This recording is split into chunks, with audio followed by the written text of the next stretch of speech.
Hello and welcome to the Slippy Limpets video. Today we are out on the rock trying to catch cod with lures. Beach fishing conditions aren't great at all, but there's no reason why you can't catch them with lures all the way through the year. So we've got pretty clear water, a strong, very strong 35-40 mile an hour southwesterly wind.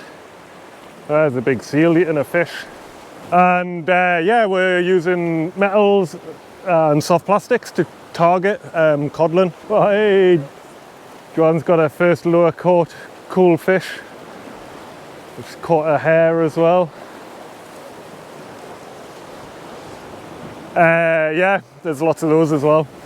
Little coolies, good sport. So anyway, yeah, we're going to use soft plastics and fish and some metals and fish bang on the bottom and hopefully get into some cod.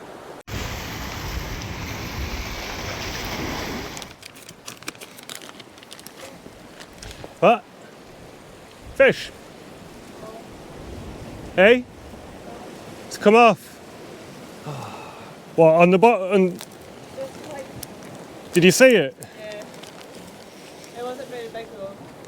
Doesn't matter, it's a fish. What you're trying to do is, because you have fish in the bottom, you're actually trying to build a mental picture of where all the structure is. Because you kind of feel once you kind of get used to where bits and bobs are. Like this rock's here, that rock's there, there's a little hole there. And you kind of get a mental picture of what the bottom's like. But it's completely different. This is how I started lure fishing. And it took me absolutely ages to learn how to bass fish. Because I kept trying to fish really deep and on the bottom and really slowly in a different type of way. That is weird. It's totally different. It's a complete different style of fishing. It's trying to get that sensitivity where you can feel like you're attached to the lure. I know, I'm trying, but I thought I had it early on and then I lost it. The wind really affects it. Is that a fish? The end. If you're in the end like that, then just start winding, because if there's a fish there, it'll chase your lure, but also it means you're less likely to get snagged.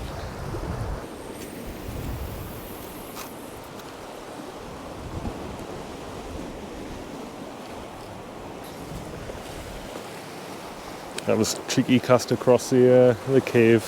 Have a cast across the cave here. Yep.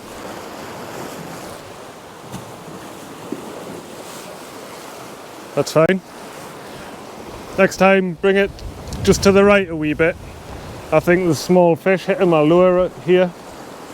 So over there is shallower than straight in front. Yeah, there's definitely fish down there. They're hitting this little lure. I felt like quite a big one, that.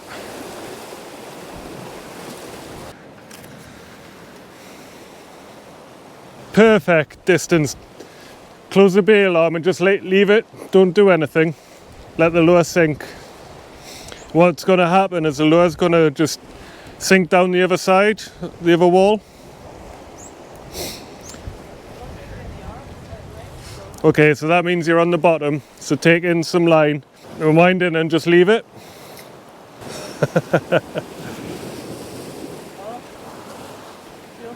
You can feel them hitting. Yep, there we go. You can feel them hitting the rod tip on the way down, but they're just really small. Little coolies. First fish. Hey, little coolie on the hypno cast. What we could do, Joanne, is we can put a smaller hook on for you, because I put quite a large hook on. It's funny, isn't it, when you can feel them hitting your lure like that. There's loads of them on there. I think I've got another one on, but I think it's even smaller. Yeah, oh, that's off.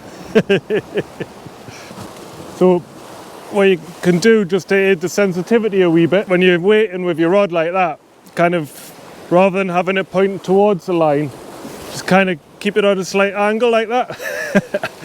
Oh, there's so many of those little fish down there, my rod tip's just bouncing. I've got a bigger one. 2 seconds. Just come round the back of you.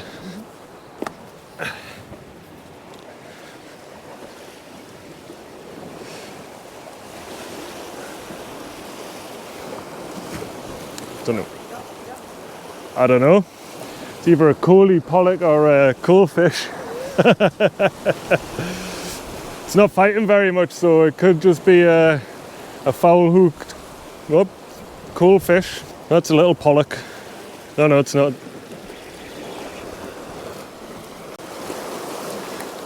A better coalfish. Oh, this is bigger. My money's on a codlin.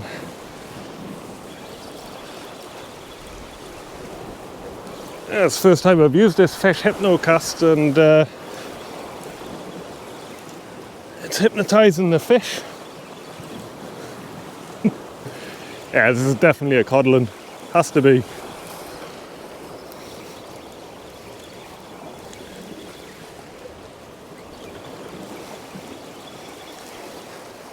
Oop.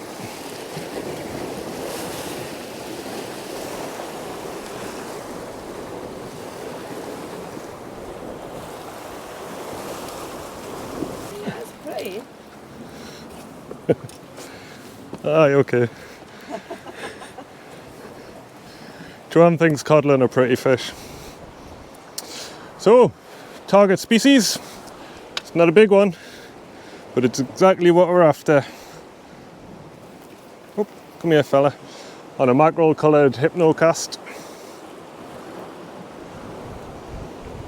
I think it's a size 2.0 hook on it. Where he was pinned.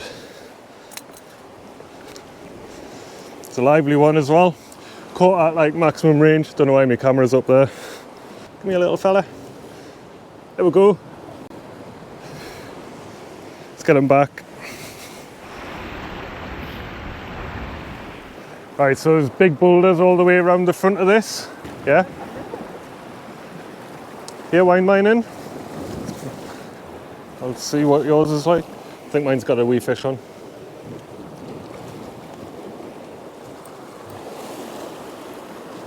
Yeah, you do have a fish and a snag. Well, Joanne thought she was snagged, as she was, but she also had a fish on. It feels like a reasonable one. If we give it enough time, hopefully the fish can pull us out of the snag. Oh, there it goes. It's taking a little bit of line. Can you still feel it? No. Oh.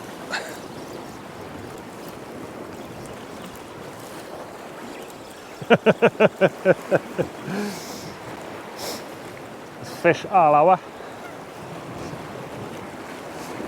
I think this is a wee coolie.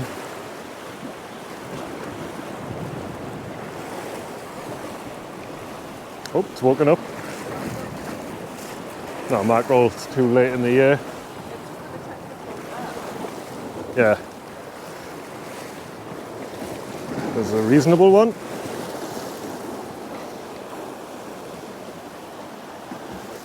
Nice looking fish, but they don't half smell bad.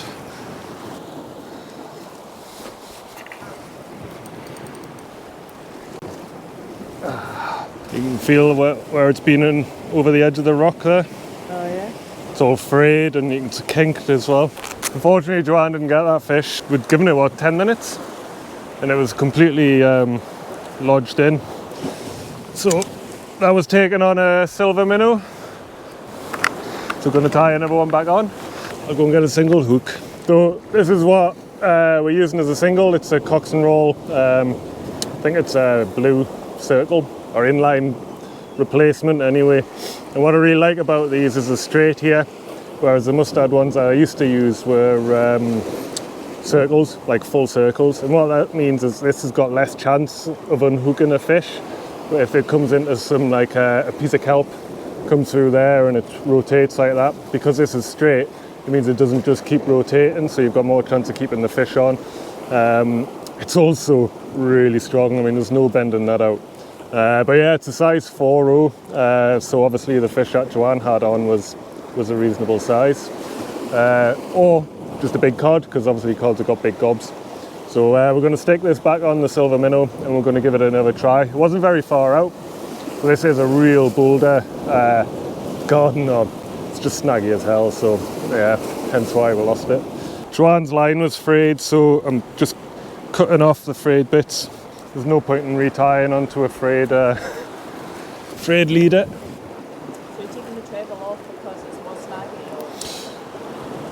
Good question. So I'm taking the treble off because A, these are made of cheese, and if you get a good fish, it'll bend or snap off. But there's a lot of small fish, and they'll just make a real mess of fish's mouths. And yes, to your point, only one hook with this, so there's less chance of it getting snagged compared to 3 hooks of that. Getting snagged less and not having to worry about bending your hooks is you want as little to go wrong because you're fishing for one bite, pretty much. There is actually, you see where this wave comes in, there's a reef out there and then a gully here and then loads of boulders here. That's really good on the reef and in between it for the fish, which is where you got yours, but it's also really snaggy as well. So we've got a wee problem,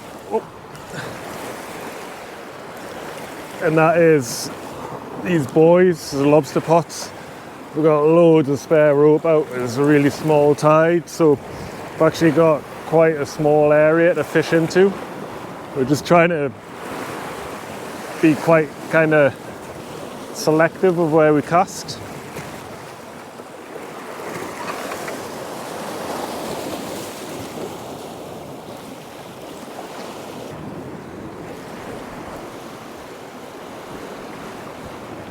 Oh, these little coolies. Oh, something big has just taken the little coolie, I think.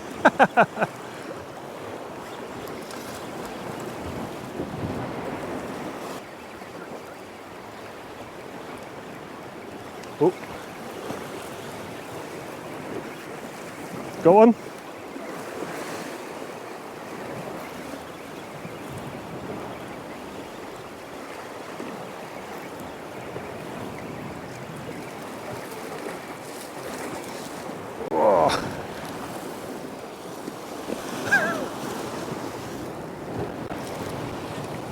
Double header. There's fish everywhere. As soon as I'm getting bored of this. As soon as my lure hits the ground and I lift it for the first lift part of the lift and draw, it gets hit by a little coolie. I'd say I'm getting bored of it. It's good fun. Winter lure fishing. Whoop. Self-releasing. Got another one as well. Oh, it's gone. Yeah. Tiny little thing. These coolies are good fun, but when you're trying to catch a cod or a pollock, then they're a bit of a pain. But they're also what cod and pollock eat as well, so it's a good sign, good thing to have, but it's a nice pain to have, let's say.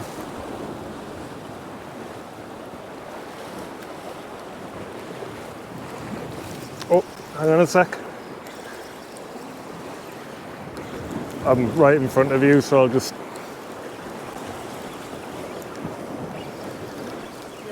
fish a cast at the minute. Between the team. Oh no, it's got us into that snag that you got in.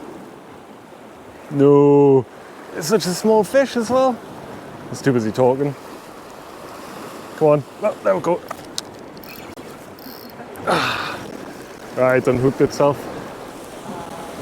That's a nasty snag, that. So the tides today are tiny, absolutely tiny, and we're fishing the whole of the ebb here. So we arrived about an hour after high tide, and this rock is normally covered over the back at high water, but it wasn't even wet. Oh.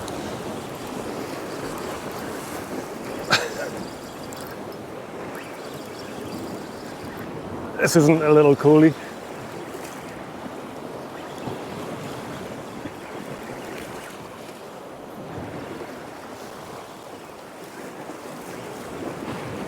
Yeah, it's the tiny tides.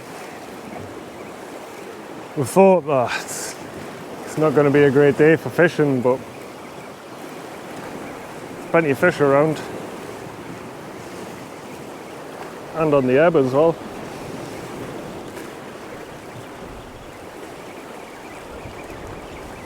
Oh, there's a tiny coolie.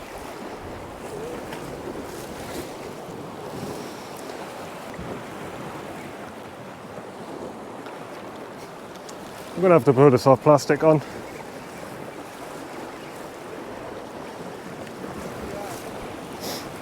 It's just too many coolies. I want to catch a cod.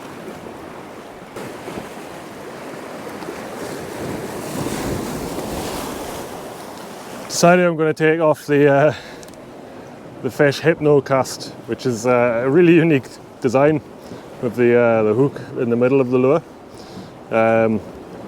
Nice belly weighted as well, so it's got a really enticing flutter. That's 40 grams in Joey Mackerel colour.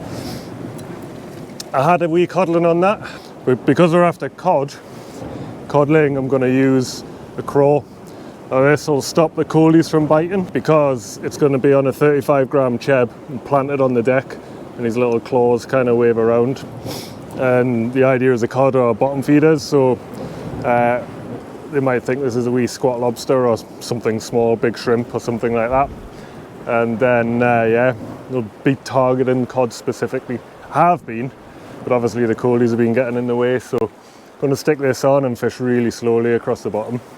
So I think next cast, Joanne, just try a straight retrieve. So just kind of wind, once the lure's hit the deck, just wind slowly, smoothly and slowly. Don't bother lifting the rod up, a bit slower than that. Yeah. And then just stop winding every sort of 30 seconds or 20 seconds or so. This crosswind's making it really tricky to fish. There's an evil snag in front of us. I've just lost my weedless craw. Joanne put the hypno cast on, had a first cast with it and straight into a snag, and so that is a new leader tied on, and I'm going to use this 35 gram, I think it's drift lures, eel, nice long imitation. It's very similar to a fish one in a way, but it's actually got a weedless hook. This cast was soft plastics, it's not working at all today. Whoops. This one doesn't catch a fish. I'm going to get some metals for us. They catch fish. Otter! Literally just on the front of that rock there. An otter! Never seen an otter here before. I've seen them at St. Abbs and places, but not here. Oh, it's right into the side. We've got no chance of catching a fish today with 3 big fat seals and an otter. The fishing's totally died. It's nearly time to go, so the soft plastics haven't worked at all. So we're going to stick on some metals with the big Cox and Roll. The actual name is Inline Replacement Blue Water in the size 4.0. Big, tough, sharp, as the blood on my finger will show. Right, let's see if we can get one more fish.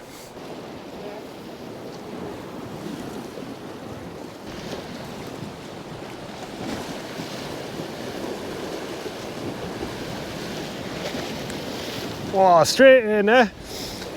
Put the metal on and the fish comes in.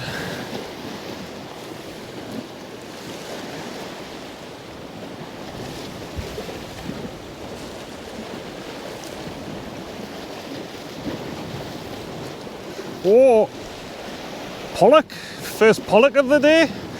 Get on, Joanne. Yay! Hey, look at that, pollock.